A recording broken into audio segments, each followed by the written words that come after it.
বাংলাদেশ মানে কি শুধু সাকিব আল হাসান? মিস আর্থ 2020 মেঘনা আলমের সাম্প্রতিক ফেসবুক পোস্টে এমনই বিস্ময়কর আলোচনা উঠে এসেছে। মেঘনা জানান গোয়েন্দা পুলিশ তাকে 2 দিন ধরে জিজ্ঞাসাবাদ করছে।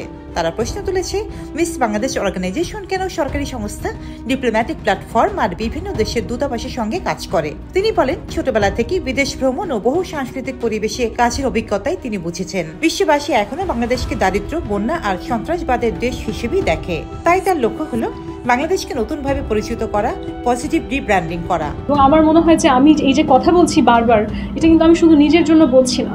মেঘনা আরও জানান, তিনি নারী নেতৃত্ব ভিত্তিক প্ল্যাটফর্ম আল্ট্রা ডিপ্লোমেসি পরিচালনা করছেন, যা টেকসই উন্নয়নের লক্ষ্যে এসডিজি নিয়ে কাজ করে। কিন্তু ডিবি কর্মকর্তারা তার প্রচেষ্টাকে তুচ্ছ করে বলেছেন, বাংলাদেশের সব ব্র্যান্ডিং তো সাকিব আল হাসানই করছে, ওকেই তো পুরো দুনিয়া চেনে। এবং বাংলাদেশের অনেক প্রসিদ্ধ সিনিয়র মডেল বা সিনিয়র অ্যাক্টর অ্যাক্ট্রেস যারা আপনারা চেনেন, তাদের আজ থেকে 10, 12, 13 বছর আগের কাজও আমার হাতে হয়েছে।